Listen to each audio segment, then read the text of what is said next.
Nilingkod na sa pwesto isip acting mayor si Cebu City Vice Mayor Raymond Alvin Garcia karong adlawng Lunes, Mayo 13. Kinihuman nga gisuspenso sa opisina sa Ombudsman sulod sa unom ka buwan si Mayor Mike Rama ug 7 pa ka mga opisyales sa City Hall. Gani lakip sa unang aksyon isip acting mayor ni Garcia ang pag-anunsyo sa immediate release sa unom ka buwan nga natanggo nga sweldo sa 4 ka mga empleyado sa City Hall. I have already ordered the immediate release of their salary at the latest this Monday. If pwede earlier, earlier.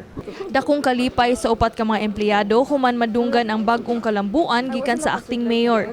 Salamat sad ko nga nahatag bitaw ang among gi-struggle namo, among gipaningkamutan nga maamo gyud nga para amo agud.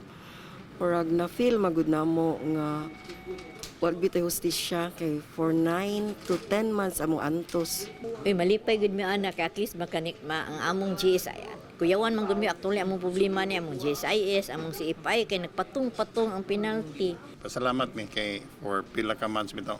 Wa may sweldo niya. Maayo jud na siya nga kanang balita sa amo kay mo bitaw nang naabuta sa ingani na nga punto kay tungod sa sweldo. Ni pagawasab sa iyang gibati si City Councilor June Alcover batok ni City Administrator Attorney Colin Rosel kinsa lakip sab sa mga suspendido.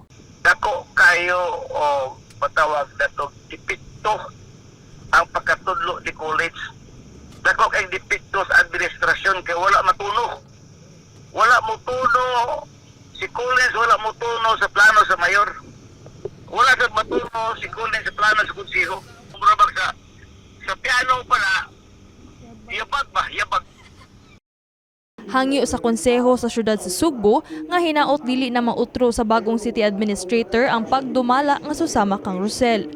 Ang bagong gi-appoint isip city administrator sa Dakbayan si Attorney Christine Joyce Batukan. Si Batukan usa ka registered nurse ug lawyer nga nagtrabaho ubos sa opisina ni acting mayor Raymond Garcia. We just have to ensure nga there is a smooth transition and then definitely improve the efficiency of services para sa Cebuanos.